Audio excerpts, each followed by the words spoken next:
Jump Over Radio. This is RPPR, episode 119, the Duality post-mortem for the Duality Eclipse Phase campaign, where we'll be talking about duality. You are correct, Ross. Yes. And things that are dual on a regular basis. Yes. With me, as most of the time, is Tom. Hello, everyone. Yes. This is my announcer voice. Do you like it? Okay, I see there's... I don't. Shut up, Caleb. We also have Caleb. And Aaron here, because they were the ones most likely who played in most of the campaign. That we were there. Duality was kind of a big, sprawling thing that went over a year, almost 2 years. Actually, 2 years, yeah. It went over 2 years. Yeah. Oh, God. Yeah. Now it's 2 years, because it started in, summer of 2013, and it ended March of this year, I think. So, and then we had just posted it a little while. This year, 2015. Yeah. Yes. So 15 minus 13 is... But it was March, not July. Okay. So, all right. Yeah. A year and 8 months. Yeah, sorry. Yeah, Jesus. We'll at least give it a 2 year date for posterity. That's for news. That's very important facts there. First for news, I'm still working on the Boiling Point Kickstarter. The main book is out, yay, and you can buy it. Buy my book. But there are four more PDFs, and the first one of them is done for the stretch goal PDFs, and that's Sparkles the Unicorn. The text of that is done. It is 7,000 words of sparkly goodness and or as evilness. Caleb says, sparkles. It describes him both as a hero and a villain. So you could use them in either way. One of those is false. Well, okay, to be honest, we only saw him in one capacity. Sparkles must really like Cabin in the Woods. He can be a playable character, Yeah. player character. Give it a couple thousand years prior to our... He has some interesting game mechanics things. He can grant superpowers to other people. The blessings of the unicorn. So he likes giving them to children and street vagrants if they amuse him. What about vagrant street children? Well, especially, they need laser vision. So there are two sources of superpowers with him. You can either get the blessings of the unicorn, which can be temporary or permanent superpowers, and there's also for the evil characters, unicorn body parts can be used to create magical items. So like healing potions, the blood can be used to make healing potions. Oh, healing potions that don't taste like hairy poop. Oh no, they do. They explicitly do. You have to make a resolve check. Just refusing to let that go. Oh, no. Caleb started it. Well, thank you for that. They I enjoy that shout out. You have to make a willpower test to drink one and keep it down in order to heal. Is that actually in the rules? That's in the rules. Okay. It is. Oh, God. We're not going to have disassociated game mechanics in this game. Ross, could the same rules be applied to Balut? No, Balut is a curse upon this universe. Because I and believe, does not heal your wounds. Because I believe my character's reaction was, "Oh God, Yeah. oh God." There's also a scenario seed where Sparkles is trying to find a legendary magical artifact, and he needs your help to do so. Because you really want to give someone like Sparkles access to an incredibly powerful magical item. So, Aaron would say, I don't know, yeah. douse an entire FBI division with neurotoxin. They were Something all like- assholes. Yeah, all right. See, there you right. go, Yeah, yeah. much better to say. I know it's rationalization, but I don't care. Assholes! Yeah. Rationality would not be anything. That is your opinion. I wouldn't bring that Opinion, sir. Okay, sure. Anyways, the text is available for Kickstarter backers of Boiling Point. Check the Kickstarter page for details. I'm currently in the process of getting artwork for it. Once I get the artwork, then I'll lay it out and I'll put the PDF up for sale and send out emails to all the backers so they can redeem Ross, a copy through DriveThruRPG. I have to know. Yeah. Sparkle's a brony. No. God no. Jesus. Good. Why? Yeah. That's Why? something. Yeah. Unicorn. He let's see what else. There's 3 more PDFs after that. Death Traps Volume 1 and 2, which Caleb and I will work on, and then the Masks of Chaos, which is not at all a way related to Payday, except that It's directly those inspired. of you who play the game, you might see some clever Easter eggs and homages. Indirectly. So subtle. So Guys, subtle. go get the stuff. And we have to, When have will you publish the concordance for this, so that the scholars will know? I know it's there's the wiki page. The Easter eggs neuromancers and walking trivia. the wastelands will carry your standard high, Like Ross. IMDb, So- or the Internet Movie Firearm. So Database. next year, if there's another Payday Con, can we actually take it up to Almir and say, please bless this? No. He would be Please like, don't. get away from me. And he would be justified. He would. So let's talk about Eclipse Phase in this game. Yeah. So Duality in particular. So The long-awaited sequel to No Evil. No. It was not intended to be. We a had sequel some at all. guest stars. But It was set in the same continuity, but it was supposed to be the whole thing. So I guess I should start this by describing what my goals and intentions in creating Duality were. My goals were actually, there wasn't a particular narrative that I wanted to tell per se. My goals were actually all kind of structural and metagame, like outside the game itself. The structural goals were, one, I wanted to run in the campaign set in the Rimward part and the gatecrashing part, the parts of Eclipse Phase that No Evil did not get to. And so that was the first major goal. And that kind of drove everything else. And two, I did want to take place in the same continuity as No Evil, so I wanted to touch upon like what happened to the veterans of No Evil, so I wanted to make sure that I could work them into the plot. And obviously I kind of did more or less for everyone.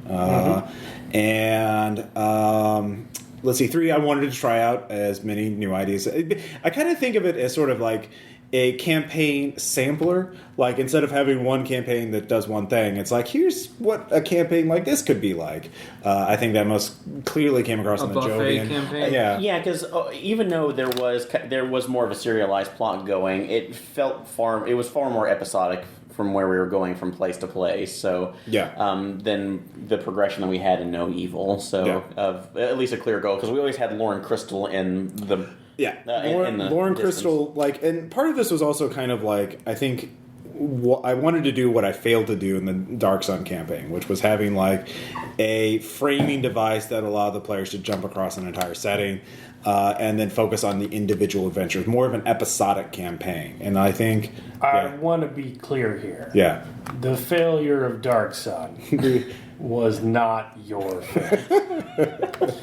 I'm going to leave that there and say no more. But I just want to be 100% certain we're on the same page. Okay. I appreciate that. was it my fault? Yeah. Did you even run an adventure for Dark Sun? No, I did not. I played in You all did of them. play. Let's leave some negative space there. Yeah, there we go. I shall not come down on one side or the other than to say you were not the one at fault. But I like the idea of it. I wanted to do it right. The idea of like an episode, like, I mean, TV shows now are all based on this one, like, let's have a really complex narrative, and it's the age of Netflix, so people will binge watch the entire fucking thing in one day or over a weekend. But back in the day, before Netflix, people, shows were much more monster. Back in our day. Monster of the Week, or kind of like let's put on a show, gang. We got to get money from corporate this week. So How can we shield this toy? And well, I think more again, literally like the X-Files or shows along those lines. So that's why I wasn't really. So out of all the things in there, you can't get everything perfect in campaign. Why the overall arcing narrative suffered, I think, in some ways, is because it wasn't my concern. You're chasing after Lauren Crystal. He's doing bad things across the solar system. Go stop him from doing it. It's just like, you're part of. I want to have something more than your firewall. Go do firewall things across the solar system. No, and I think you actually that was actually very well put. Despite like the spaces that we had between gaming sessions sometimes. Yeah. Which honestly, if you're talking about doing something episodic, that actually kind of worked a little bit to maybe your advantage, because you could almost treat that like this was the season finale for this particular arc, right. And then you go in and the characters are kind of remembering it. But going in and then just getting the baseline of it. But I bringing the example of the X-Files, that's actually one of the reasons I did like Lauren as our antagonist, is that as a parallel, he was kind of the cigarette-smoking man, the one who was always in the distance, kind of maneuvering certain events. But it didn't necessarily link into absolutely everything because we ran into general weirdness overall, or the little seeds that you kept putting in there, like when we were doing... Oh, sorry, no, this is going to be off. But when we were... Green Spartan and the Extropia? For Extropia. So yeah. When we were going off on that little tangent and then getting a couple of the other things that we had to do on those that were only mildly connected towards Crystal. So what am I talking about? So that was my overall design goal with Duality, was to try and of course one of the things I think trying weird ideas out. So that's why the mirrored pillar came in very early on, and we'll get into that a little bit later. Because they want to know what the hell that was. I know they do. They will be disappointed because in their answers, geez, what are you looking at me for? Yeah, who'd want but those? So I feel like because I had this idea of like. That was my initial things, and then a few games in, I was like, "Oh, let's try this crazy thing," and then because I discarded a lot of ideas too, and so we'll get into that more later. But why don't we talk a little bit about what your guys' overall impression of the campaign were, Tom? Like I said, I think it was good. It was good that our villain wasn't. Well, as much I love Menjapa, but the whole time we're just like, God, what happens if we finally encounter that guy? Good God, he was kind of built up. Really like this one is he's just this figure we vaguely know about. Yeah. No, not really fearing him, but like, well, it'd be really great if we could catch this guy. Because this again, how many places do we have to go to look for this fucker? Jesus Christ. Okay. Yeah, in character, I'm doing that. I wasn't. I was never bored. That was another great thing. There's been some campaigns. There's been some sessions where I kind of just start tuning out. Yeah, fair enough. But I think everyone has something to do. Mm-hmm. And once again, I think also we coordinated of what kind of characters we were going to play before we started. So we had a good group dynamic. And character, you did. I mean, you did have that origin of being roped into Firewall, which is sort of unusual for the setting. And there was some problems with that. Actually, player characters, something I want to talk about because, because the player group composition changed because Jason was started the group, and he left and took a lot of valuable skills with him. As did Drew. And I feel that the group kind of suffered a little bit for that, and also.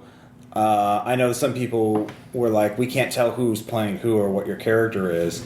And, I know you were the morph designer who liked trying out new morphs, and you were, of course, Aspen, the async con artist, uplift, and then you were the social Cyrock. And I feel that those sort of characters were fine, but I don't know. Caleb, thoughts overall about the big picture before we get into the specifics? Well, big picture, I enjoyed the game. Yeah. But as someone who's new to gaming, I think I learned something about myself. Yeah. So in Red Narcotics, I wrote some rules specifically because of Duality. Oh, really? Regarding job lines. Because I knew that the nature of the contracts made things naturally episodic. Yeah. And I knew that that's not how I had run games in the past. Yeah. But I did not think that was as big a deal for me. And about midway through Duality, I really focused in Red Markets about a way to build campaign structures other than just job of the week until you get out. So you could have stuff like in our campaign about DHQS and Laboratoire and, existing plot lines. Because I discovered in Duality that, I am not nostalgic for the days of episodic story structures. I like the modern TV technology. Okay. I like continuing with it. Now, much of this is not a writing thing because schedules during Duality were just a fucking nightmare. That was a big problem. You had no control over that. It was just scheduling was a night. But I did find that when I would come in and play Aspen, I'd be like, wait, what are we doing? Where are we at? Where did this happen? And so that was jarring when it was just a result of the schedule, but then like it got a little jarring with that. But then at the same time, I mean, if we want to make a separate topic of conversation towards the PC thing, I think in large part that was the character I played, which did not help with that, and the party dynamic, which I guess we can talk about later. But just generally, I think campaign buffet is an excellent, topic. I would have liked staying in any one place where we did for a more continued and linear story than what the way we did it. It's just not. I didn't not enjoy the game, and I want to be clear about that. It's just I learned some things about myself as a gamer, as things I expect more of. Personal arcs. Yeah. And that's true. And your characters were kind of flat for that. And part of that, a big problem with that was the scheduling. And it wasn't a design goal, because I just the last campaign I ran before that, it was Tribes of Tokyo, which was all about that. And before that, Heroes of New Arcadia, which was really about that. And, and so I wanted to try something different. And had we not had those scheduling conflicts, maybe I could have done that more. But also the group composition changed, and that kind of changed elements. And I was trying out different design goals and elements for Eclipse Phase. So because this was also in the middle, because really from that late 2013 to now early 2015. You were still basically, and you and Caleb were ending on doing stuff for Transhuman and then getting right into Firewall writing too, right? The writing for didn't really affect this at all, I don't think. It was Transhuman and Firewall were all I was basing my book primarily on Rimward and gatecrashing. Primarily Rimward. The first 4 episodes were gatecrashing, but I wanted to get into but that was just a single gate, Minerva, the Civil War planet. And that was an idea I've had for a while. Again, that was I could do a whole campaign about it's a Civil War proxy war between Autonomous and I liked that idea, and I kind of wish I had done a full campaign of that. But there's so many cool things in Eclipse Phase, I got to try them all. So the buffet. But why don't we get into the specifics first? We'll just go this sort of chronological order. The first thing, I think the first game, I'll have to check to see. I can't remember if I ran Erasure Squad first or Hedro first. I think I ran Erasure Squad first, which was... No, Hedro came before Erasure Squad. All right, Hedro was first, and that was the sort of prequel to the campaign, setting up the framing device of you guys being gate crashers looped into Black Ops for the... which would set you up for the Mirrored Pillar. So Hedro I really liked, of course. That's just a classic, let's throw in weird ideas. Hedro, I know that the de-evolution guy, which was, that you remember the async who could de-evolve the minds? Yes. That's actually a character I read up in the Gamma World supplement I had, who could do that. I'm like, holy shit, that's terrifying. And the way he's set up in the Gamma World supplement is he's a good guy who's just a hippie and doesn't want mutants to attack him. And so he'll just destroy their brains and make them go all flowers for Algernon. And you're supposed to help this guy out. That guy is terrifying. How about we just kill him? Yeah. For the good of the species. Well, then he'll erase your brain. Yeah, that's just... He'll Algernon you. that was a pretty standard game. Hedro, I know, is... I think the party dynamic stuff happened there, though. Oh, yeah? That early. Because we talked about, because that was before David started playing Duality, right? Yeah. Mm-hmm. So we talked about, party dynamic, and then we're like, so what's everybody going to do? Yeah. And then everyone had the idea for scientist. Yeah. And so I'm like, okay, I won't do that. We're going to need an async, right? So I will do,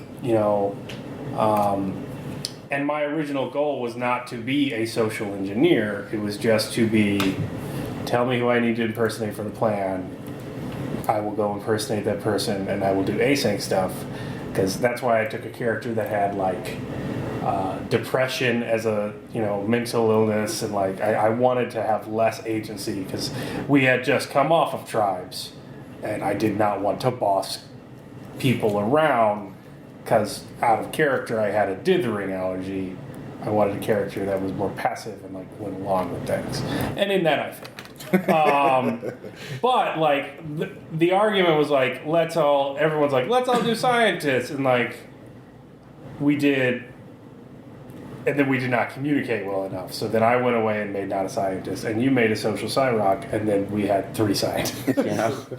And no combat skills, and no hardware skills. So, Jason had hardware. Jason had hardware skills. Yeah. But then, And then Jason pieced out. Yeah. So then it was pretty much, just science. Yeah, a lot of us it kind of felt like the charge of the Light Brigade without any of the weapons. Well, but honestly, though, that first session, the science actually worked. And I realized in Eclipse Phase, you could do an all-scientist team. If they have access to fabricators and makers, they will just MacGyver their way out of problems. We'll like, there's a death squad coming? Okay, we'll just build a shitload of nanoswarms and eat, let's nerve gas them, let's make up some nerve gas. Or let's just disassemble them to the most elemental, essential souls. Yes. Whatever's quicker. Whatever's quicker. So, in that sense, that works. And I find that really cool. And I would have been fine with an all-scientist party with some social characters. But I think that's a different game than you were. That's true. Like, because an all-scientist party is not the campaign buffet party. Yeah. Like, there are some. because you don't go dropping into, say, I don't know, a planet-wide civil war with your all-scientist party. Yeah. And, like, have, like, a lot of rational stuff. Also, like, Eclipse Phase is a hard science, Yeah. hard sci-fi game. I mean, we can argue about, like, when and where it goes off the rails and stuff like that. But I think in terms of games on the market, it's as hard sci-fi as it gets, at least that I'm aware of. And I feel like writing a scientist campaign like that would be like, in order to find things that are going to engage characters that want to do Science Team Go, like that's a heavy amount of writing without falling into like Star Trek language. Where you're stuck in a lab 24/7 Positrons, like, right. and just making up nonsense words, like, and stringing them together. So, like, yeah, and that was a character concept thing. Also, I kind of screwed myself over with my character concept because I think we need the initiative sometimes, and I think that it's my natural inclination to do that, and I failed to resist that. Yeah. And then furthermore, I think my problem with my character is that I made an identity thief who was too good at thieving identities, and so I did not really know who the individual character was, aside from like a few touchstones on like Aspen's dislike of non-uplifts and sort of self-hatred that made her. And I could do those 2 cultural touchstones, and I think that's why she's one of the more identifiable characters in it, but at the same time, it harmed my attachment to her. Yeah. Although I was going to say, But that's on me. Like, yeah. well, I would say since you, even though you like say you say you haven't felt attached from there, because of her being kind of the face ape, so to speak. Yeah. That it made it a little bit easier to kind of play her as confused identity most of the time. That even every time she basically used her async powers to copy somebody else, it just made her more confused and maybe would be a little more intriguing of a character for you. Yes and no, but like in order to like scam our way past problems without combat skills, which as I felt like as the game went on, kind of my ability, I felt myself I was just playing a long series of one-shot characters. You know what I mean? Yeah.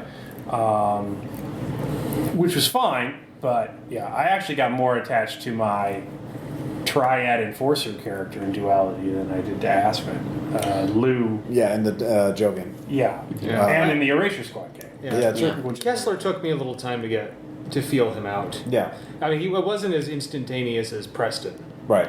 Him, I pretty much had immediately. Yeah. But Kessler was more of an idea than.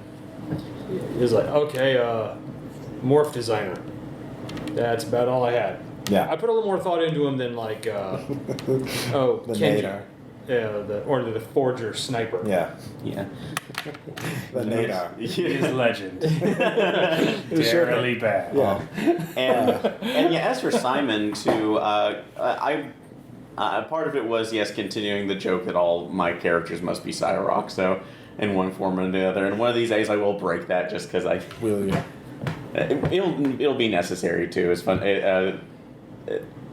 for one shots and everything, yeah, I'll bring it back. But if we ever do another campaign, if you, I hope so. Ross, or if I have another Eclipse idea, Phase. It's fucking awesome. yeah, if we do another, I'm sure we will. Yeah, once we do another one, I'll think Probably of not something as else. long. You heard that, listeners. Yeah. Note it down. For a longer campaign, but also I felt that Simon had a story to go off of because when we started off, I think Transhuman had not come out yet, and the actual stats for the... No, it didn't. Oh, it did? So, yeah. Okay. No, it had not. Yeah, so the actual stats for the humanized AGIs were not finalized yet. I think, though, it was very shortly in the campaign. I let you rework the characters. Yeah, we did it afterwards, but so it was kind of a challenge setting that up as well. But also, I wanted the character who, despite liking what he was, realized the dangers of that and was actually quite pissed off at his brother who decided to, be as reckless as he did and pretty much damning most of his race, at least in one area, so to speak, and was doing his best to hide that off. But unfortunately, at his core, he's still a Cyrock, and if he sees something of an AGI, which, yes, Sympathy Monster, we'll get to that too. Yeah. Oh, God. Which is completely me, but he's going to still try to help out if he can too, since that was a core part of his character. I really think Cyrock's thing is, it never hurts to help. Yeah. Bernie. But also, but Social Cyrock is a little set up because I realized, yes, I play most of the techie characters who are just sitting in the corner going, I can fix it. Yeah. And I did want to kind of go outside my comfort zone for better or ill, which this game completely showed. So I just like being a morph designer that's going through a synth phase at the moment. Yeah, no. I think you guys had a lot of really good moments. I think one of my favorites was when I had to connect with one of my old colleagues. Oh, Nick Sharpia, yeah. As I go out for dinner, oh yeah, you're doing the whole synth thing now. Well, here, just plug in this. Plug that like a meal chip. So I can taste it in my head. Very mild narco algorithm. Essentially. Oh, that's very subtle. I like it. Yeah. So one thing I did like about Duality was that I always like having the idea of being a narrative that I like the idea of exploring narrative from multiple angles at once, which is kind of why the entire Jovian chapter was with the B Squad, and also why I actually ran a total of 4 one-shots that were sort of, one was the prequel, Hedro, and then another one was Erasure Squad, which was leading to the Jovian Republic chapter. But then I also ran Outside Context Problem, solely because Jason was in town. I wanted to touch on Proxy Cogburn because I couldn't figure out how else to. I tell you what. I couldn't tell. I couldn't figure out how else to work into the narrative at all. So it's kind of it's not even. It's technically cool. It's the least connected game out of everything else. I want to go rescue Preston. He looks sad. Yeah. Well, he chose to live undercover among gangsters. It's a stressful life. One of these days, I'm going to free him. Okay. Well, he could lead whatever he wants. It's just when he chooses. I'm literally going to have him in character. Wait, I could do that? Yeah. Fuck you. And then there is Jacques, which I actually ran for Patreon backers, which was a lead that I kind of was thinking about to send to you guys, but then I just made it a Patreon game, which was the lead of the exploring that place in Neptune. Guys, I mentioned in the Ultimates chapter that it was a loosely connected lead. So I actually specifically made more just to have extra room for a one shot so I like that, being able to explore from multiple angles. First you guys went into the exoplanet tier. Waking up, having the memories lost, recovering your memories, and then getting off planet. Any thoughts about that in particular? I mean, of course, we could talk about the mirrored pillar, since that's a big thing. At first, when I did the mirrored pillar, I did have this idea of doing a Call Cthulhu one-shot that was taking place in there. And let him finish, Caleb. I didn't do it. He resisted. I backed off, but I did have this whole alternate history. So in your did you? So I had this whole cosmology that I've written a lot on in my notes, but I couldn't figure out exactly how to get it nice and working and to the point where I wanted. I was able to. I didn't feel like I worked on it, but then it just never quite cohesed into a cosmology that I liked. So that's why you went to it, you had the encounter in there, and then you left, and that was it. Because I didn't want to. It was a good idea, but it's something that it's one of those ideas you have that you're just like, it's not. It never gets quite there. The edge didn't feel as connected to the rest of what we were doing. Well, it just didn't live up to my standards. Like what I wanted, I had grand ambitions for it, but I couldn't figure out how to get it to work. So I don't know. So it just remains kind of the oddity in there that we're not. I mean, it's part of the campaign, and I'm certainly working into other games, but like, I couldn't figure out how to get it quite. Like I couldn't justify doing the Call of Cthulhu one shot. So you're welcome, Caleb. Yeah. Thank you. Listeners, I wish you could just see the look on Caleb's face when he said that. Yeah. It was like, but I mean, what do you? I mean, it was a little Guy Ritchie. I mean, also, I did because of gatecrashing. There is this idea. Like, I also wanted to approach the themes and concepts of each of these areas in Eclipse Phase, and in gatecrashing, it's very much the kind of Star Trek big idea science fiction stuff. Yeah. And so that was my idea to put something like that in there. Like, here's a big idea. What if all of everything you do is a simulation? What if you're the fake one? And like that was the big idea behind the Mirror Pillars. The idea, like, what if we're the fake people? We're in a simulation, and that's the gateway to reality. And like they're the ones who are real. So basically, just kind of inferring that we're the holodeck episode, so to speak. And yeah, you're literally the holodeck. You're just holograms that are. So that would be the idea. That would be the horror in it. So like, and the idea is that you never know what the truth of it is. So I don't know, Tom. I was just say, I love the idea of walking around modern day London as a robot. Well, I specifically said it in the 80s so that you wouldn't have like smartphones and shit like that. So, although I know I think we may have made a couple of jokes referring back to BioShock Infinite because that's around that time when it came out. No, there's that too. Because we're like, Return of the Jedi. I think it was a little later, but yeah. But yeah, Caleb, any thoughts on me? The mirrored pillar was not my favorite part of the campaign. That's all you want to say? I don't want to be a jerk. Okay. It was a good game. Yeah. I enjoyed the game, but I thought it was a little Doctor Who-y. Okay. And I was like... That's one of the reasons why I couldn't get it to work in the Eclipse Phase aesthetic. Especially when you're talking about the hard science one, because aspect of it where it goes nuts, and you essentially have the dimensional version of the Guardian of Forever sitting there. Well, and also, I mean, I'm glad you did not do the Call of Cthulhu one-shot, but I got worried we were going to do these two things are great apart. They'll be great smashed together. And I'm just like, that's not my aesthetic. It's not how I roll. Yeah. So see, I have standards, Caleb. Believe it or not. See, I sound like an asshole, but I'm not like you're my friend, and I'm not gonna lie to you. So like when I write shit and you're not a fan of it, you are not exactly the nicest guy in the workshop. All right, when it's comments or reactions, boy, do I get the reaction. Do you have any fistfights have occurred? And I don't want to be a dick, but at the same time, would it end up being like life on Mars? And and I was like, really? Yeah. Like portal to the past, time travel. I was thinking of any explanation for it that wasn't like right. And then we stopped going there, and I was okay with it. But that was actually the whole thing. Was I wanted my goal, in which I think I failed because you didn't come across, was that when you go to it, you don't know if it is a portal or if it's an alternate reality or if it's you're just disintegrated and put in a simulation and then rebuilt from the ground up when you come back. The idea, my goal was to make it to where, what the fuck is that? And you can never know. Yeah, so like, if I had done that, I would have like maybe emphasized more the psychosurgery that they had done for us as a matter of hedgerow, and then simul spaces and like wondering. I would have total recalled it maybe. Okay. All right, your memory had done been fuckled with before, therefore it may be being fuckled with again, and that kind of like, and maybe that would have established more. But like the problem for me is that I was I trusted you as a narrator, and I'm like, okay, let's see where he's going with this.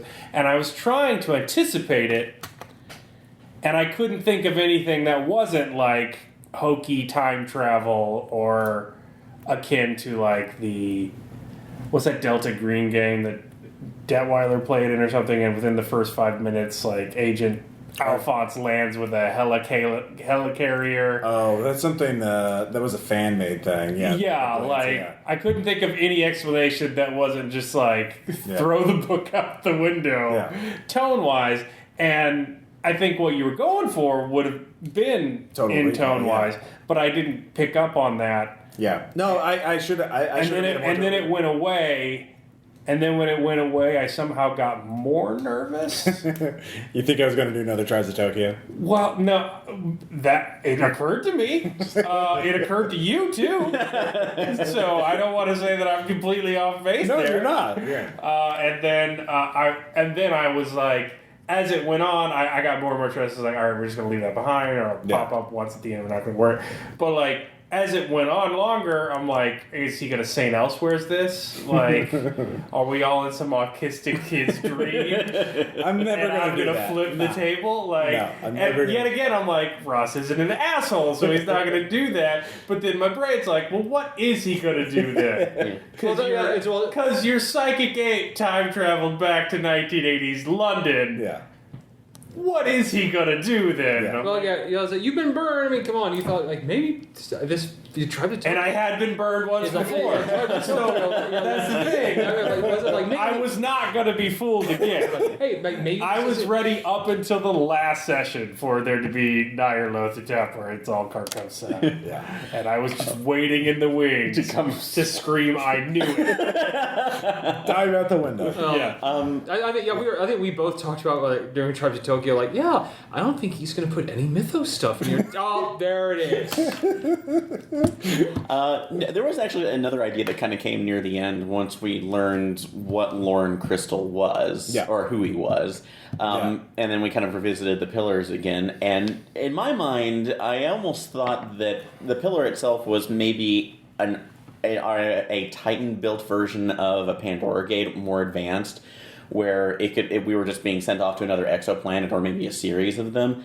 And this one was kind of where the Titans had been a human creation and then went alien because of their exposure to the exsurgent virus. They had gone, either one or maybe a group of them had done a 180 and suddenly decided, wait, we need to analyze this problem from another angle, and then started doing their own versions on exoplanets of kind of like those Soviet U.S. training towns, where they were going like, well, maybe we can start infiltrating humanity again and seeing what the hell's going on. So, and which is why Crystal came about. But of course, God knows he was completely and utterly insane, and only kind of barely able to really keep it. So, fun fact about Lauren Crystal: I forgot where I got the first name Lauren, but I know I named him last name Crystal because of the pundit William Crystal or Bill Crystal. Bill Crystal, because I hate his smarmy ass, and I wanted you guys to be able to kill him over and over again. God bless you, Ross. He's one of those middle of the road, both sides have good points, kind of right wingy kind of pundits. Yeah, who just kind of stalls. He's like a Friedman type kind of just terrible human being. He supported the Iraq War. That's all you really need to know about him. He was a cheerleader for it, and a terrible thing. Anyway, so we know who we got to kill for here. Yeah, for over and over again. So yes, canonically, the idea is the whole genesis of the backstory was that a Titan meets another being similar to it, the Ectomi intelligence, which is basically the hive mind, ego merged of all the Ectomi aliens, and they get to a stalemate, and somehow the Titan captures the Ectomi into the mirrored pillar, so it's trapped in there, and whether it's like it could be a symbol space server or something like that, it doesn't really matter what it is. All it is it's a prison, and the Titan wants to basically consume all of the Ectomi's intelligence knowledge. And it can't do that on its own. First, it needs to weaken the Ectomi intelligence, and the best way to do that, it thinks, is to forcibly merge it with hundreds of thousands of human egos, which will, brain fuckle it really good. Because I figure it seems that ego merging and that kind of thing seems to be central to the fall and what motivates the Titans and what motivates and what causes all these alien species throughout the universe to go extinct, which the gatecrashers keep finding the remnants of alien civilizations. Kind of a reoccurring pattern. And then it will go and forcibly merge egos with it. Sort of kind of a variation of what the Ex-Humans were doing, only much more advanced, the Goya machine. So that's I wanted to have reoccurring themes, and motifs in the campaign, like I was trying to tell a story, which was weird. So that was the canonical explanation of it, and I remember that's how you went to Alpha Plus and stopped it real good. Killed that alien brain, Titan brain. So that explains the mirrored pillar, and like all RPPR games, there will be homages and references in other games and all that other shit, like Lucille showing up and blah blah blah. Because we have to. So that was the Exoplaneteer, and then we started Rimward, which was of course series, and you guys went to series because of Preston. Mm-hmm. So, any thoughts about that? I mean, that was one of the shortest ones. It was only 2 sessions, but because it's a fucking small planet, there's not much to do there. Yeah. I mean, seemed to be a pretty. I like the underwater stuff. Yeah, it's a pretty cool environment to. Although apparently we got the pressure rules wrong, according to one commenter on the thing. According to everyone, we got everything. You're just that horrible. Yeah. So. Aside from that, though, do you guys? I mean, anything to talk about in that? I mean, it seemed like a pretty straightforward firewall adventure. Once again, it was great to see Preston again. Yeah. But I mean, do you think I did justice to Preston? I mean, do you think? I think so. Like I think he has the persona of a hardened gangster, and really, and afterwards. I guess afterward he's kind of like Mark Wahlberg from The Happening. No, that's not the way it's going to happen. Fair enough. I liked it. I would have. I mean, I think Donnie Brasco as an octopus would be a fucking great campaigin for him. Because you could get 5 or 6 really good sessions out of that. Because they actually said like you could to infiltrate it, they had like an actual uplift, like octopus uplift. You can't just have a human mind put into their body because the uplifts can always tell. Oh no, I would love to do an all uplift game, like all of you. Yeah, like that's what I was thinking. Yeah. Like when I was in that game, like I mean, how great would it be if it was all uplift game, and like so, because like you would have legitimate like themes there, like because like okay, Firewall needs to infiltrate these guys for the sake of all transhumanity, but Firewall is run largely by humans, yeah, and they know that they need you, the uplift underclass, to do this, and so you're infiltrating this crime gang that is made up of people who have gotten tired of the fucking oppression and now run a whole planet by themselves, top to bottom, and so like it would be very much double agent kind of shit. Like, do you sell out your own kind in this sort of Uncle Octopus sort of mindset of like, well, it's better for them in the long run, like this daddy knows best kind of shit, or do you like I would play that campaign too. I would play that campaign. Like everyone's an octopus, so like make your choice, be amongst your people, or betray them, or find some middle ground, or square the circle. Well, one thing you could also sort of reinforce this game mechanically was because like all the best morphs are human, like all the best like in terms of ability. So like there's just the octopus uplifts get 1 morph, like 2 if you count the robot one. So like have a combat where you're all in baseline octopus morph against a bunch of guys in fury morphs or reaper morphs, and just like we have money, give me better one. We can't. We don't have that technology doesn't exist. We don't get the funding to nobody wants to design the octopus equivalent of a fury morph because that scares the shit out of them. And that'd be like a good subplot, or you have like that'd be a great NPC bonding moment. So like,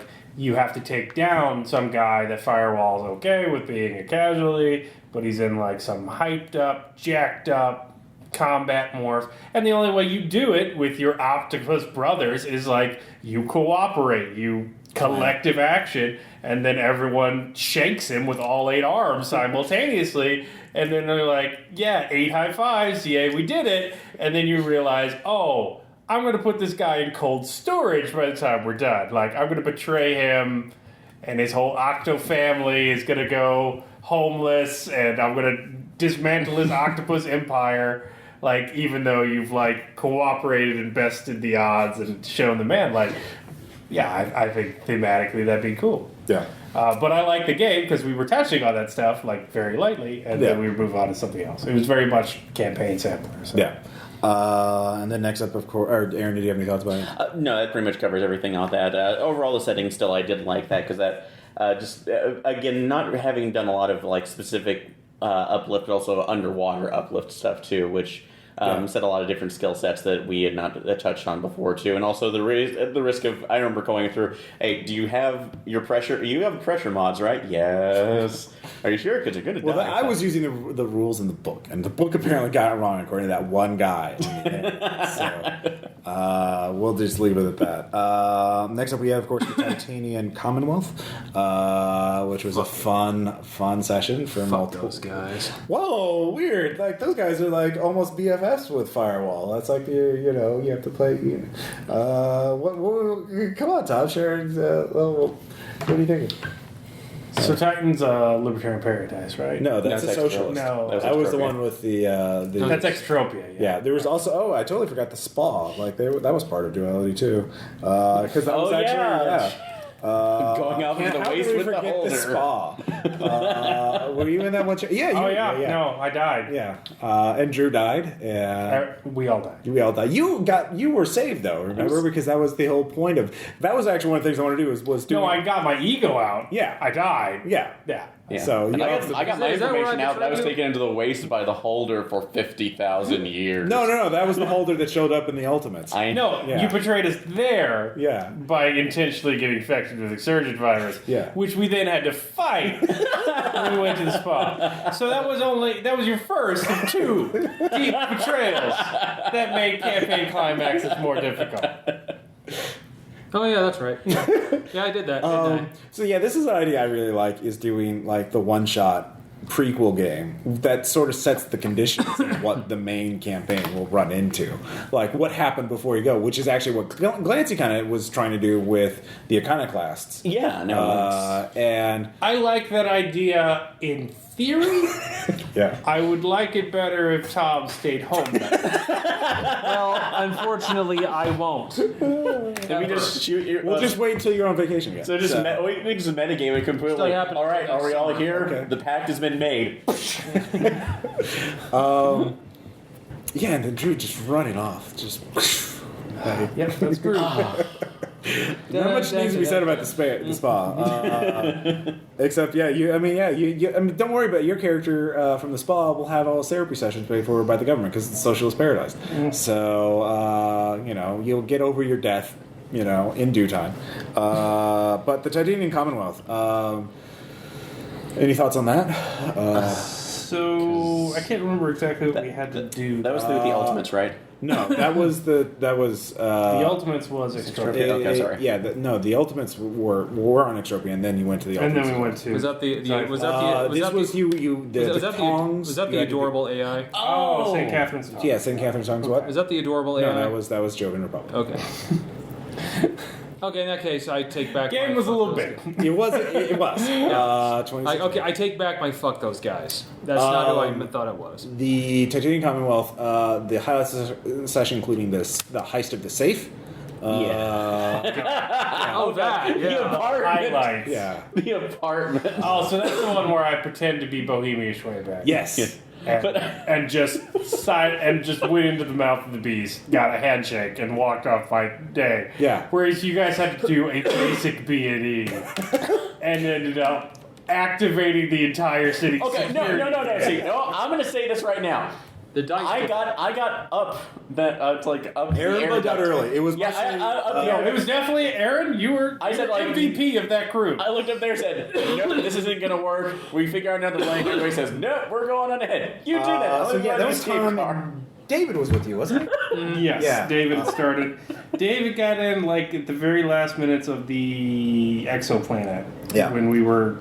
Leaving the Civil War, kind of. Yeah, he was playing as Jovian Assassin, wasn't he? He was playing a firewall agent. He was assigned with your group. I don't think he. Yeah, he would. He came in late and he asked, "What do you need?" And I said, "Guns."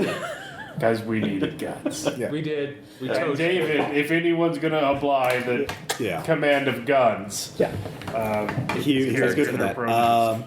The highlights for me, I liked running it as a straightforward investigation, seeing how you guys act, doing traditional kind of tradecraft in a standard. That's kind of like the standard operating environment of the Eclipse Phase. I mean, in terms of a gravity environment, because you have access to all the technology, morphs, but you have an active. You have to worry about police finding you because you're still illegal agents. I don't know. One of the inspirations was the girl with the dragon tattoo. If you've seen that or read it, especially the whole Scandinavian aesthetic, it's very nice on the surface, but there are some still dangerous people there. So yeah, I thought pretty standard kind of investigation, pretty fun. And then of course we had the one shot of the shepherd, which was sort of one of my more conceptual. Like the concept was, what if the players weren't really player characters, but the schmucks that the random red shirts that the player character Halo person runs into. So that was you two. Caleb, I don't think you were in that. I was not in that one. Yeah. Shepherd was fun, and also that was another thing. Kind of see how that was going to tie in. So we were with Dan and Sheldon. Weird. It was with some other players. I don't remember who else, but that was actually another one of those prequels that was going to determine what would happen in the main game, because you guys could stop the X-human reinforcements for sure, which you did. Yeah. So by blowing up the station and everyone else. But Tom did not actively betray the group. I did not. Yeah. Because I wasn't there. Yes, I can only do my betraying when you're there. It seems to be so. Well, it's like Voshik never betrayed anyone. Well, that was before You don't Caleb. betray the rest of the crew whenever So really- I'm running it. If So really, I really only started. You really just try and screw me over. I got to tell you, I realized I've only ever done betraying after you joined. Yeah, as a player. Fair enough. Giant vampire samurai That was pretty that awesome. had no fucking need to exist. Could have been totally left out. And see, I was missing for that game when you guys created that one, so I came in there going, what the fuck is that? Do not lump me in with you guys. Do not pretend that was in any way a group effort. I didn't say that. was him. That is an assumption on your part. That's what I was saying. I was missing for that. So when I came into there, I looked at it going, what the fuck is that thing? And you turned to me going, oh, let me tell you. Let me tell you a tale. But that I think, my personal opinion, I think the Jovian Republic was the best chapter of the game. I don't know. There's also Jovian Republic, Stropia, Ultimates, and the finale. Out of all the ones, which do you think is your favorite chapter? Yes. Excellent Honestly, it's planet. probably gonna be a tie between Jovian and Extropia. Okay. Or just because you're right, Jovian had some of the strongest storylines, especially that we had little bits to go with bits for all of us to follow too, especially. And yes, personal favorite, I got to see Augustine / Cyrock again. So and go down that path. Screw you. I'm always going to do that. That's fine. But also, really, that it was really challenging because trying to do a lot of tradecraft where we had little to no access. Well, we had to be careful about what we did as normal agents because of the prejudices that are normally set on there. And also, too, making sure as all the different factions that even though we had so many people on our side, we kind of had to choose to be kingmakers in some instances because of do we raise up the poor people? But you like Extropia. Okay, yeah. And Extropia almost was just more Fucking micro. Because of micro sports. That was just all right, Tom. so Favorite chapter for you? I'm going to go with the Ultimates. Okay. The Ultimates. Really, the Ultimate. Because it was the one time, yes, okay, well, our characters have to lie, which is fine. That's straight crap. But that was one time we have to pretend to be badasses. Okay. One thing most of us were very clearly not. Okay. But we had our lives depended on us selling. We are ultimates. We are transhuman killing machines. That was your favorite chapter. Okay. It was just the shit we had to do because I'm like, because I'm acting like I don't speak. Yeah. I never very talk. interesting challenge. When on the inside, I'm going, oh fuck, God, one fucking slip up and we're fucking dead. All right. I can't fight these fucking So it was guys more off. memorable. Yeah, and just Dave and I think David would probably say that for the Tea Party. The Tea Party. We'll get into that. Tea Party, yes. That'll be next. But Caleb, For me, it was definitely the Jovian chapter. Yeah. I wanted that last session to be the whole campaign. Yeah. The combats were really good. Yeah. The interplay of the factions and what they were actually doing was really intriguing. It was a good, so it was a good mystery. It required a lot of tradecraft. It had really action-packed combat, like say in the factory or when we raided the ex-human base. Manipulating stuff. Got to see Bartleby again. I liked Lou just because I feel like he's got a better ethos than Aspen ever did. So yes, I was definitely the Jovian chapter. So I mean, for me, like one of the things is I was looking forward to them doing the Jovian chapter probably since the beginning of the campaign. I also felt like you were more excited to do it, which is why I was surprised when we kind of like rushed through the coup at the end. Yeah. Because I'm like, you've been looking forward to the Jovian thing like since the book came out, and I always expected that to take a little longer. But I thought you were more excited about running that part of the game than anything else, and I enjoyed it. And Well, I mean, the actual coup, I was more interested in seeing what you decided rather than the actual mechanics of getting it done. Mm-hmm. Because breaking down the mechanics, that would be a full campaign. I wanted to make sure, I wanted to make sure Duality would be finished. I thought if I broke it down, we would just get stuck into it and never get it. So I have pitched the people at Eclipse Phase, Post-Human Studios, Jovian Republic supplements and adventures, and like one of them was literally like, ex-humans infiltrated the Jovian Republic. They're up to no good. Start making trouble in the neighborhood. Yeah, they're making trouble in the neighborhood. So that was, and of course, obviously I am biased towards Bartleby. I wanted to figure out what happens to him. But I think the German Republic is a very interesting setting because one thing, it is the closest one you can. I think it's actually one of the easier ones to run as a game master because you don't have to worry about as much of the wild tactics. It's way more cyberpunk than it is Transhuman. It is very cyberpunk, so it's more of a transitional thing. So I think it's great to, and it's dystopian fascist stuff is easy for game masters. Throwing checkpoints and jackbooted thugs, neo-jackbooted thugs. But and I like the fact that who does Firewall need to go in with this crew of people from the streets Triad kid. He was poor enough that he didn't have all the sex on him, so he knows how to do shit low tech and ruthless in a dystopian governmental regime. And I thought the themes were interesting, and because I mean, if nothing else, we accomplished nothing in that campaign save entirely justifying the entire Jovian idea. Our characters so justified the existence of the Jovian Republic by exposing the ex-humans, which are the antithesis of the Jovian idea, and everything they stand against, and by exposing them and showing what horrific things they were getting ready to do. And then through our own actions in doing that, we totally justified the entire existence of the Jovian security state, which I thought sort of humanized them and didn't make them, space North Korea, even though that's how they're written in the book.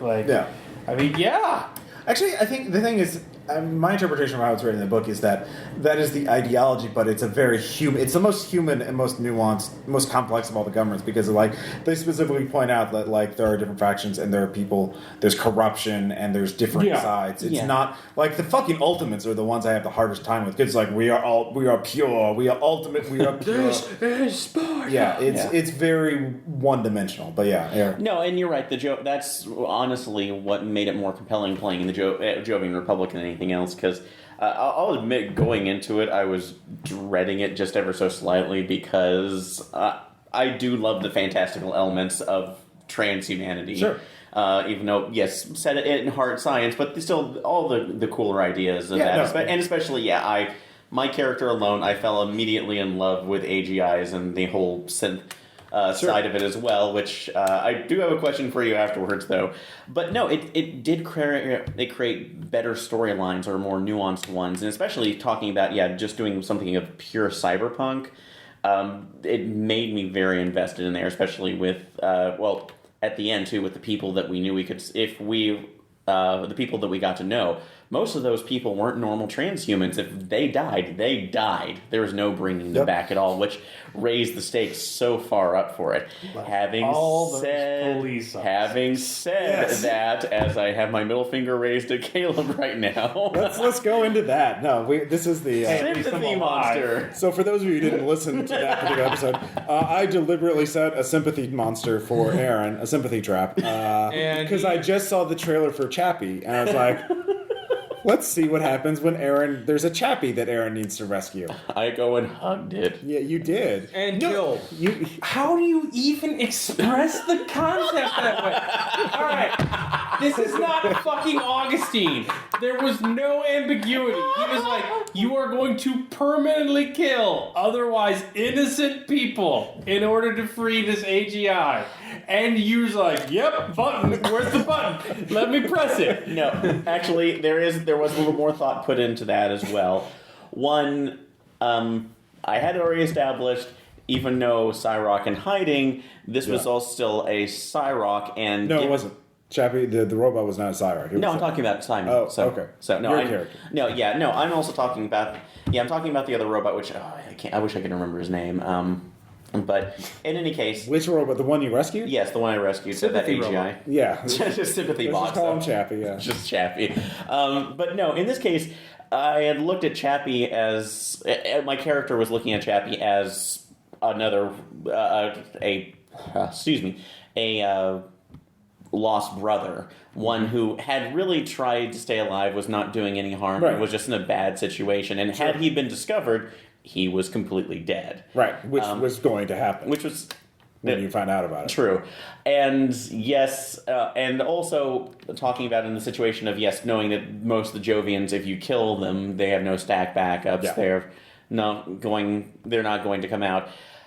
He had no connection to those other police, and he pretty much made a justification. It probably was a poor justification. Probably. But you realize it's literally the reverse of the trolley ethic problem, where the trolley's going to kill 5 people, but it won't be your fault, but you pull the lever to kill 1 person, but you have to accept personal responsibility. The trolley was going to kill 1 person, and it wasn't going to be your fault. You pulled the lever and killed dozens of people. You mowed through a heavily populated area to save that one guy, knowingly. Yeah, you let loose that one thing into the police station. I think it's Silence or Whisper. Yeah, Whisper. This is the assassin. So. And pretty much, and it wasn't. It's not like his code name is Hugs. Yeah, because he loves his code name Hugs. But honestly, I'd be scared of that. But I also I'd be probably more terrified of Hugs. Yeah. Because what kind of rep does he have? But to the defense of the actions, that is a decision I made as a character. Sure. Not just as... It's a role-playing decision. It was a role-playing decision, and I felt that at least in other games I've gone against that.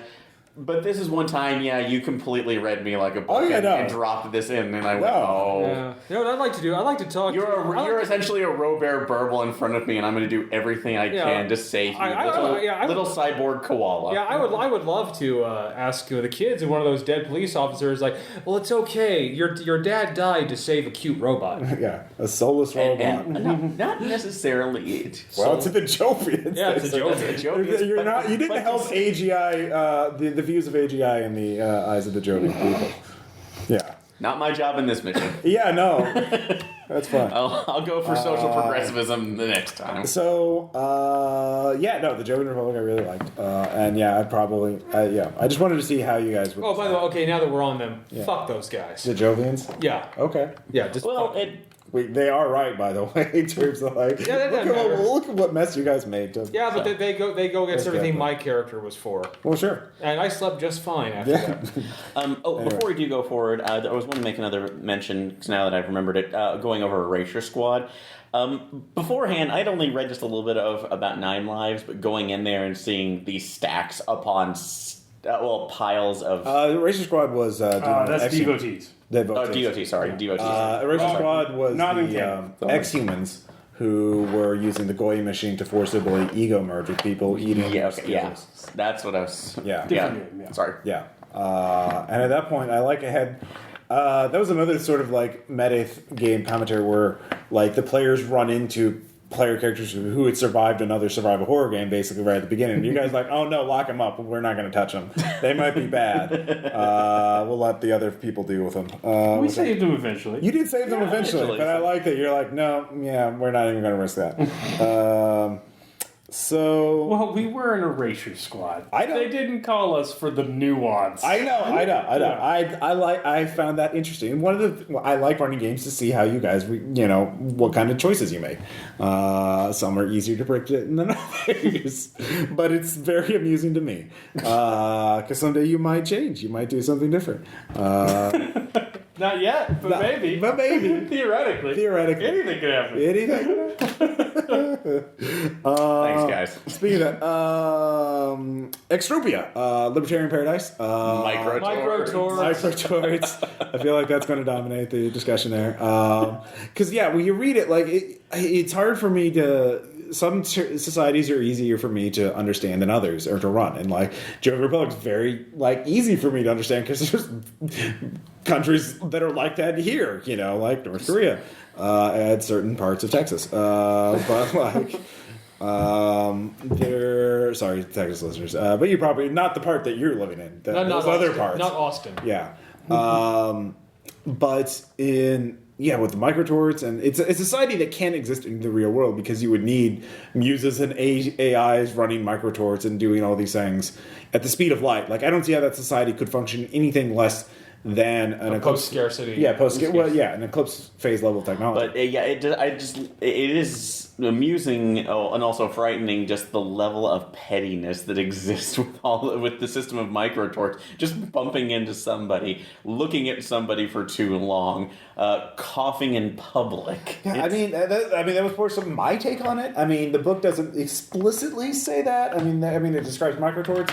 I think part of it was also thematic because you guys had just done the heavy, Jovian Republic stuff. So I wanted something a little lighter, more on the Futurama side. Yeah, I was about to say Dead Space side. It kind of takes it to that Terry Gilliam level of absurdity. And once again, now we can't go back. Usually that's those characters can't go back. It's usually the case. Usually, if we go somewhere, we're not going to be allowed back here.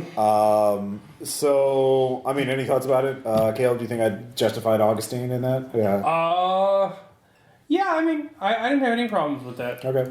I thought the campaign definitely improved as it went along. Yeah. So I think because I was getting more of a handle, like what I wanted to put in, what I didn't. So. Yeah. No, I think, I did love the idea of that trap that was kind of there to draw out Augustine, and overall it ended up just kind of being a false flag for Crystal to work around. So, in terms of main plot, the main thing was him becoming more. I was trying to foreshadow that he was destabilizing, getting crazier and crazier, because he's not, Titan technology does not fit in transhuman egos that well, and.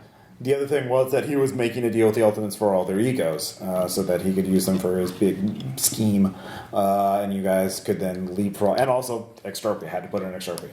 So, you said this is your favorite part of the campaign, right? The Ultimates, yeah. Oh, no, the Ultimates. Sorry, that's the next one. Yeah, but no, that was you. Yeah, it was you. Yeah, no, it was just the overall setting too. Because like I said, getting to interact with Augustine again too. But then the entire build up towards towards leapfrogging onto the station and kind of resolving the full on end of the mystery. So yeah, again, it was pretty standard kind of firewall type investigation. Part investigation, researching. Part oh my god, they're shooting at us. Oh god, run. And yes, snowballing out of control. I think my favorite part of that is the comment on the Plays a Thing that got posted. Yeah. Right after that, I think I was like whining about how missed the days of action for the RPPR. And then like somebody commented right after that like the game before this ended as they crashed a spaceship into a robot god that was shooting lasers and bullets at them. Yeah. No, yeah, right. The favorite part of that comment section was just the 2 or 3 people jumping on that guy immediately. I just thought it was really funny. It's like, really? They're not that subtle. So yeah, speaking of subtlety, the Ultimates. Now the thing is about the Ultimates, like I said, they're the ones I least like in the game. Not because I understand there need to be antagonists. It's just they seem Mary Sue-ish to me because they make a point in the canon that they are explicitly infiltration proof. Nobody's been able to get into their inner circle. Firewall hasn't been able to get into anyone, which seems like a stretch that no one can infiltrate them. And 2, that they're all so pure and that's only shades of, I don't know. It just seems the least interesting group. And they're so powerful and so badass. But I could understand doing a more nuanced take on it, but that would definitely be a campaign. I couldn't see a way of doing it in a serious take in a couple of sessions. Also, there was campaign fatigue. I wanted to get the campaign fucking done. The one thing that they described that's sort of interesting in the Rimward is hey, they have a 3-day orgy every year. Party and orgy. All right, done. That's where you guys are showing up. Because that's the best time to infiltrate them, when they're all partying and there's thousands of new ones in there.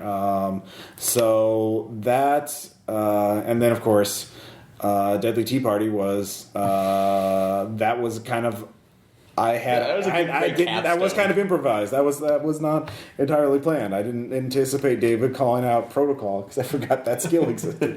But yeah, I just want to me it was the trying to blend in with that group when they are pretty much totally not what we are. Yeah, that's always fish out of water kind of thing.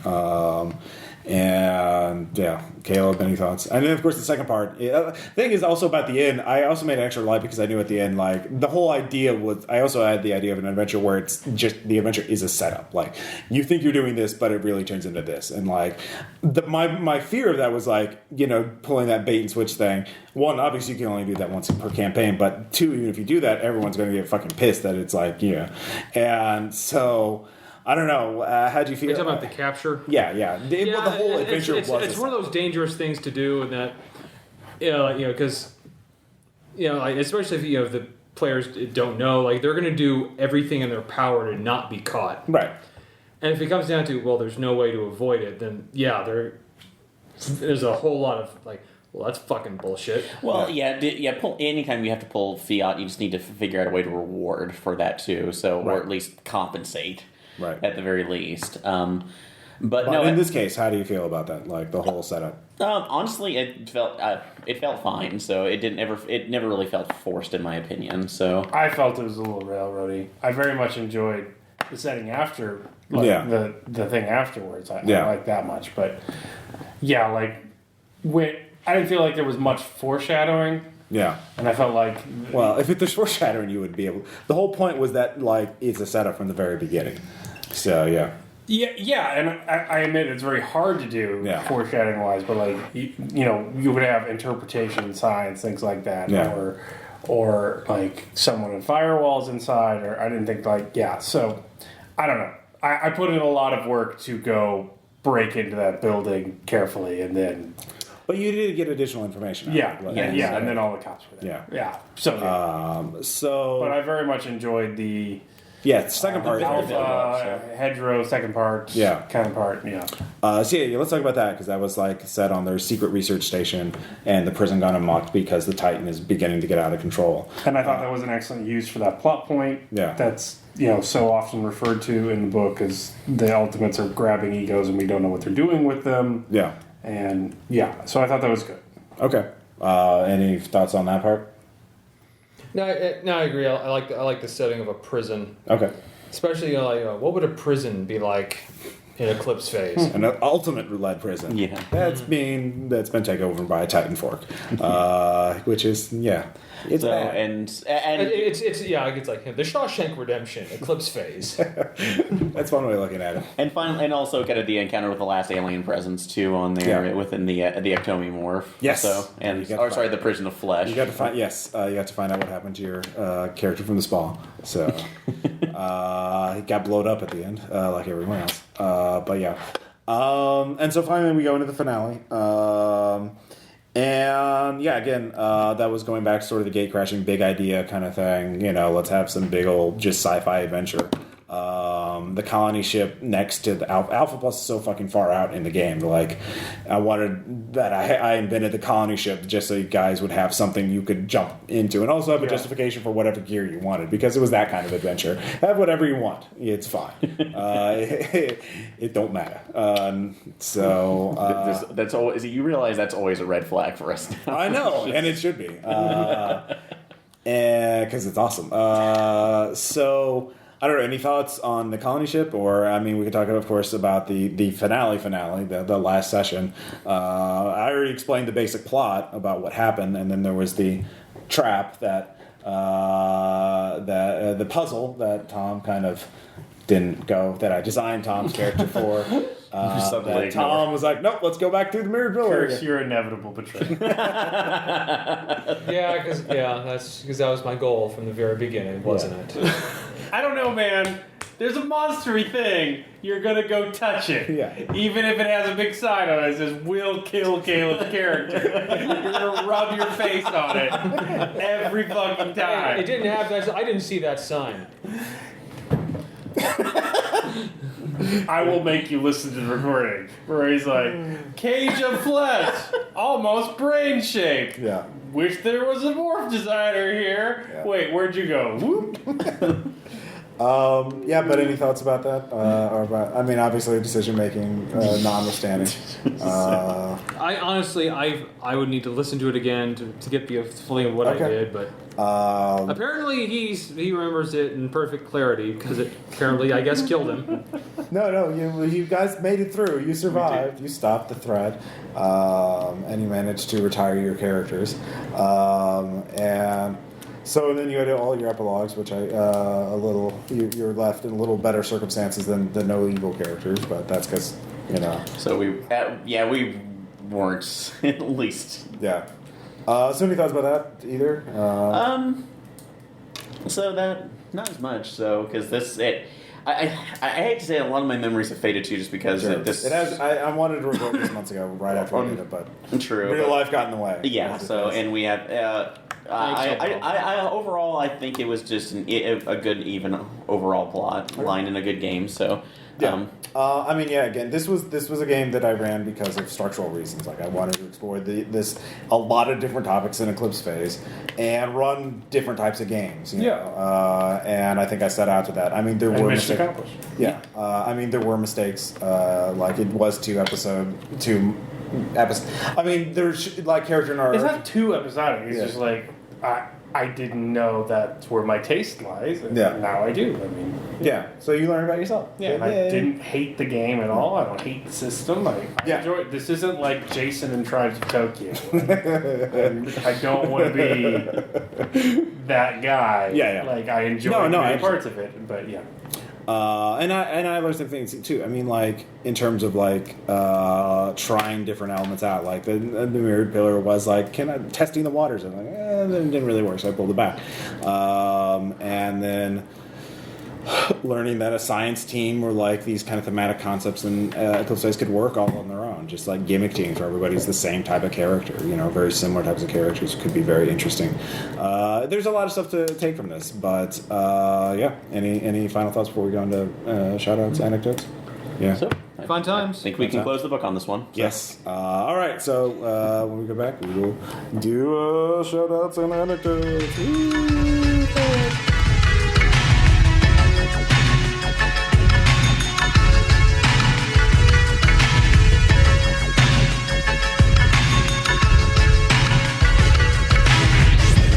And we're back.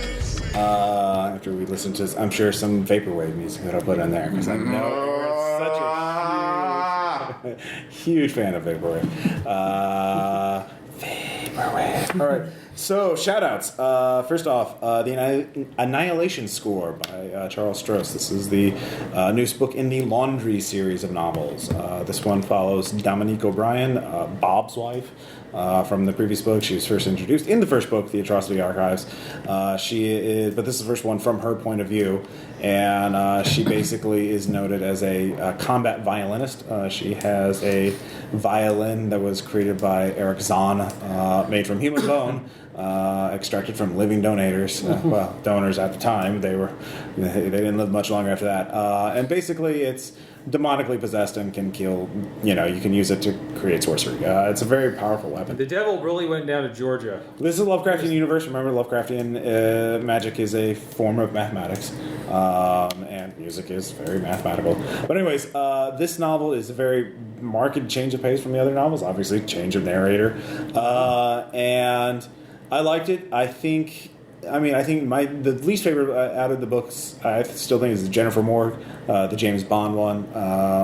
This one I would put about equal to the Rhesus chart, because they're both very bureaucratic and managerial. Both characters are moving up in the bureaucracy of the Laundry, and they're dealing with being managers and managing people and committees and stuff like that. And so the novels cover a lot of that. And so there's a great focus on that. They do have this whole thing where basically Case Nightmare Green is coming true, and normal people, magic is getting easier, and so normal people are developing superpowers from that. They're basically becoming intuitive sorcerers without realizing it, and then rationalize as, I have superpowers now. And she's put on a task force to stop them. But after the events of the last novel, she's been separated from her husband because of stress. Her violin is trying to possess her. And kill him. And there's a whole... And of course I liked it because it turns out that the violin has a connection to the King in Yellow, which has a opera score. So the antagonist I felt was really weak because... I don't want to spoil it, but it's been done before in the series, and I feel like... It's just treading old ground. Well, in some cases, yeah. Also, the horror aspect of it is great. There are some really very creepy dream... Like, she gets basically dream... she has the violin is trying to drive her mad, so it can take her over and force her to do what it wants. And so it goes through these really, really horrific dreams. But aside from that, there's not much in the way of horror in the novel. And the comedic elements are there. And it's also about a woman who's basically having a nervous breakdown. She has PTSD from, killing people with a magic violin for 8 years and fighting monsters.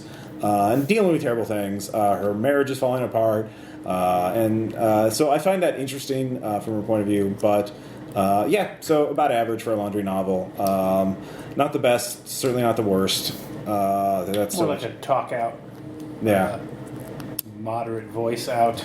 Yeah.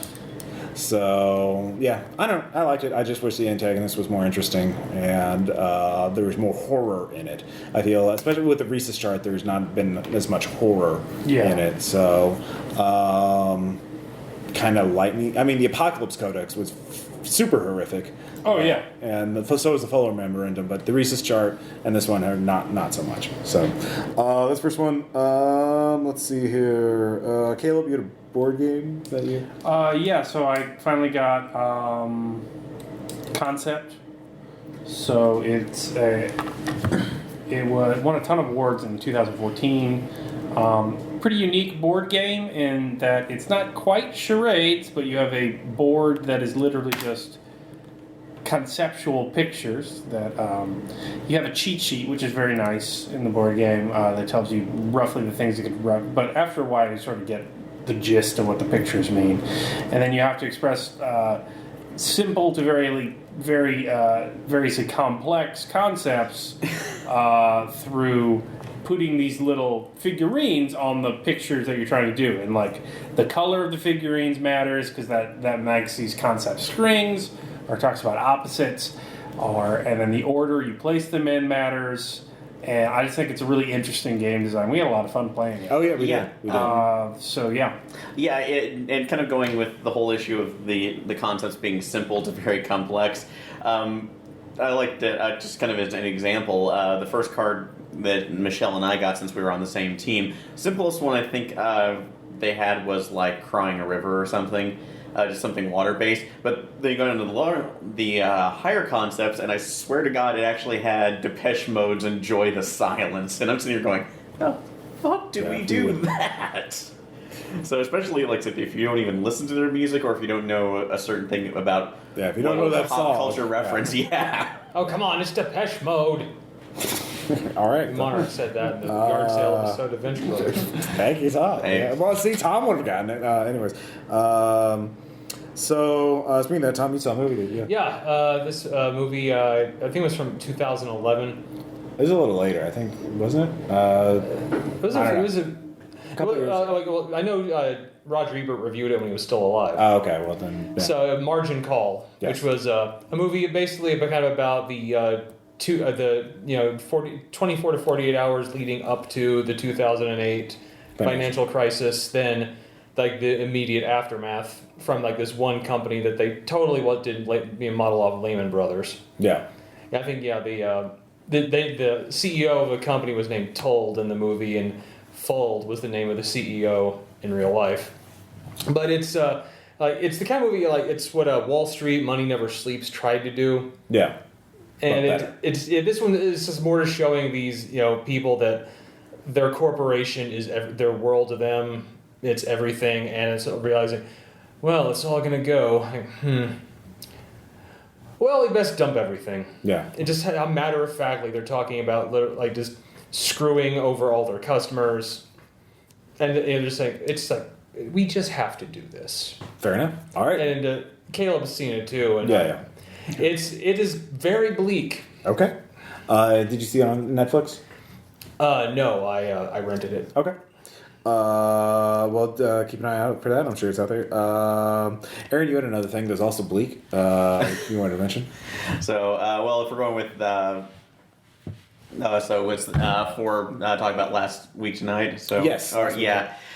We have mentioned the show in our chat. It's brilliant. Before. It is brilliant. It's brilliant for John Oliver, his kind of new /expose/comedy show.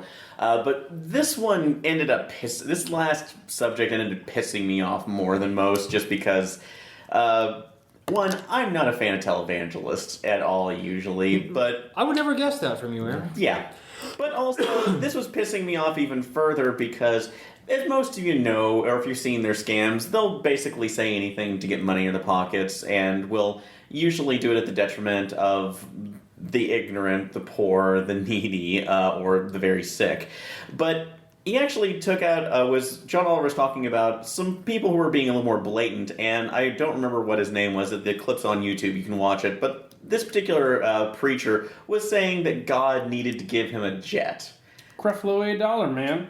Yeah.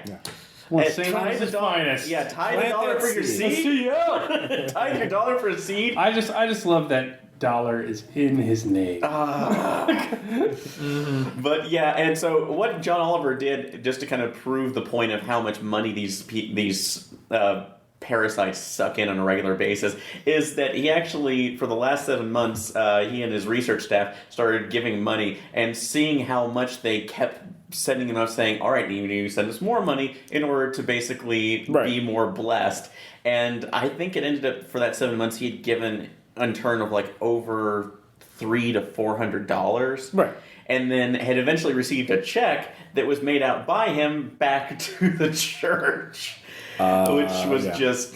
It's a great segment. So fucking ridiculous. It's on YouTube. But I will say, then in retaliation, though, he has set up his own church, seeing as if there's no legal bar for him to do that. So I would also ask you to check out the Our Lady of Eternal Exemption that has been set up for it. And if you decide to donate anything to them, which is only by mail, it will eventually go to Doctors Without Borders. So at least you know it's going to do something. And so the whole episode for that is available on YouTube now. That particular segment, so that's available. So that's very good. And then finally, of course, speaking of also other horrific things, Sonic Dream Collection, which is a leaked series of Dreamcast games, totally legitimate, that Sega for some reason didn't didn't release to the Dreamcast. Aaron, why do you have your face palm? I want to make sure my eyes aren't bleeding. So there's 4 games. Make Your Own Sonic, Eggman Origin, which is an MMO.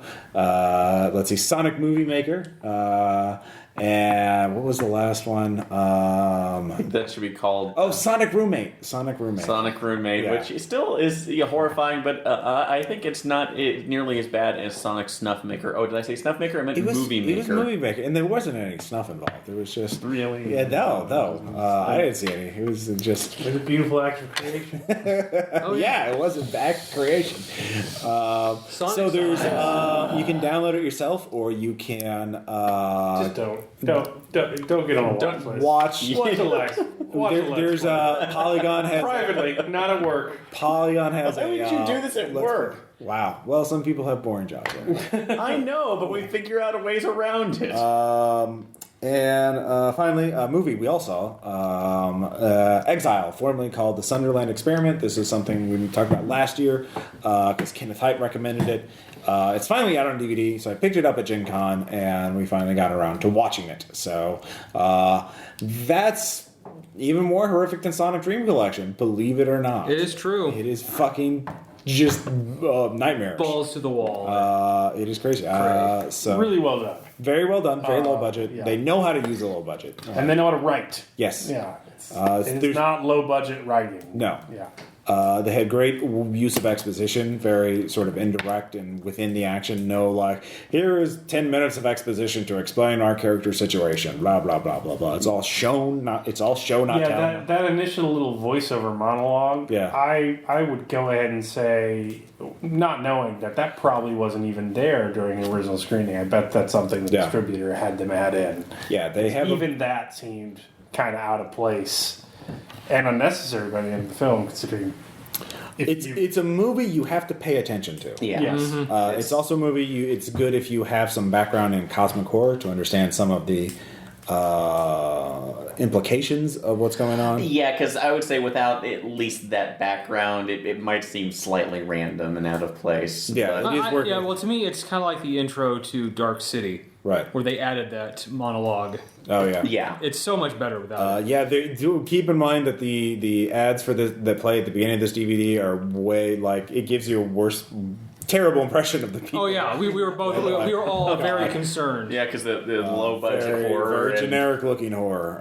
Very slashery kind of bad horror. But yeah, it's a very intense movie, not something you want to watch. And they account for that budget. The effects are pretty damn impressive. Yeah, because I can attest that after we watched this, my first words were, "Can we watch riff tracks now? I'm done with this." Yeah, it's definitely there is some pretty dark kind of sexual violence in it. I would say that. So if you're I would say this is a trigger warning right now. So it's definitely if you say that and you like that kind of horror, definitely watch it. I think and they did the CGI pretty well. I think with their budget, they used it like I think they could have used even less.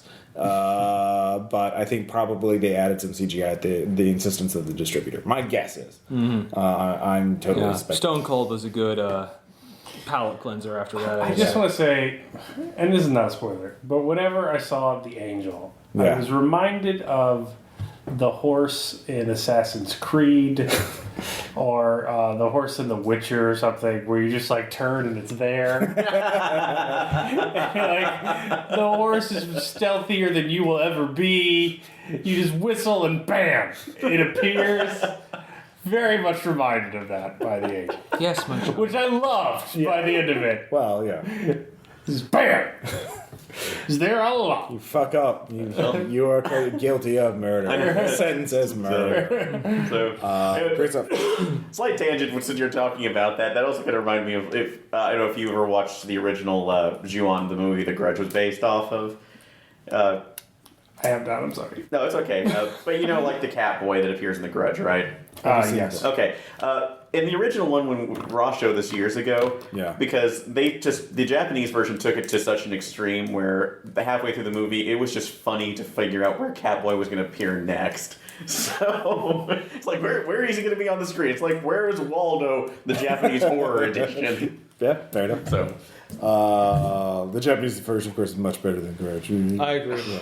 Bill Pullman Don't aside. you dare say anything about Sarah Michelle Gellar. I'll cut Her work in Buffy was excellent. Buffy fans. Sarah But Michelle finding- Gellar. Buffy fans even that, but like I don't know. I I'm actually they're have there. no idea. This is. They don't seem to be one of the more militant fan bases. It's not like Steven Universe or anything, where it's like You're inviting them in. I know. You're Yeah. right. I've invoking them. Oh, yeah. You have invoked them, Ross. Have you really had some bad experience with Steven Universe? Now you have invoked them, Aaron. Okay, so that the context of that is that I've seen on Tumblr there was some sort of blow up because on Cartoon Network they called a marathon of Steven Universe the Steven Universe Bomb or something like Steven that. Bomb, so, Steven Bomb, yeah. yes. So I watched the series. It's pretty good. So. Okay. Somebody did that for Teen Titans Go, and like the fans were out. Some Steven Universe fans were outraged. No, that's our phrase. You can't do that. Oh my God. I hope they all die. I hope the animators of Teen Titan Go die. Literally, yeah. So very Tempest in a Teapot kind of thing. So that is entirely But my fanatical only knowledge. fans being unreasonable? Yes, exactly. Imagine that. Yeah. So, anyways, Anyway. speaking of being unreasonable, let's talk about the anecdote because there is a one-shot game that this is actually I've started doing. I run a one-shot for you guys, and then I run it for Patreon backers to see, and it's very interesting to see how you guys act differently than each other. So, I've done that with Cascadia. Cascadia Group wound up much worse than you guys did. Well, it depends. Everyone died in the Cascadia Group. There was a total TPK. And the Sean Infiltrator did not possess a Delta Green agent, so Delta Green was intact. Whereas you guys, the Delta Green... yeah, there was... But also, there was a series of other like bad rolls and So stuff. neither version of Cascadia ended well. But so I ran a one-shot called Forced Retirement. This is based on material from the new Firewall book. And there's there's like Firewall sites section, and one of the sites is called Redoubt, which is like, we found an exoplanet, we hid it so no one else can find it, and we built a colony site deep underground. And so and we have a quantum entangled communicator. If they don't get here, if they hear that humanity's been wiped out, we'll restart. We got 2 million egos in storage, and all the fabricators and sleeping facilities to house millions of people, and.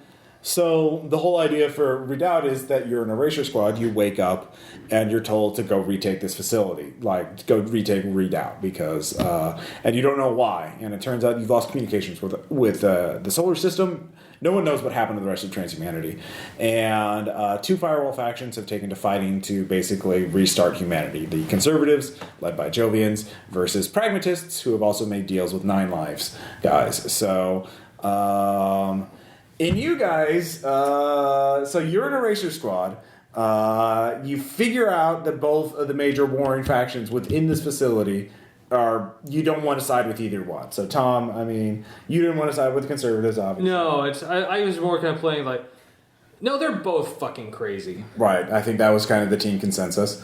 And I don't want either one of them in charge. Well, yeah, because it was the bioconservatives on one side, the libertarians on the other side. No, pragmatists. Pragmatists. Sorry, pragmatists. They were pragmatists, and then we're going to remake society, make it good by psychosurgerying every citizen to be compliant. That'll make a utopia, and the Firewall will be in charge. What could go wrong? And you didn't agree with that for some reason. Well, no. There was a third faction in this too. Yes. Well, Oh, yes, the Mavericks. Yeah. It's a simulation. It's a fake. It's not real. Blow up the simulation. Okay.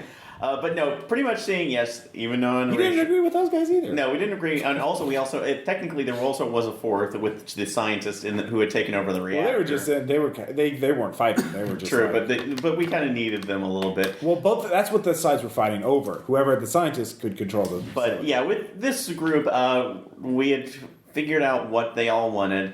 The conservatives wanted to just blow the gate. Kill no, the conservatives wanted to kill each side wanted to kill the other. Yeah, delete their egos and then take over. Yeah, so but they wanted to. Except the Mavericks who just wanted to just blow up. Well, yeah, because they all thought it was a simulation. So the pragmatists wanted to be able to go out, use the gate, and then figure out what happened.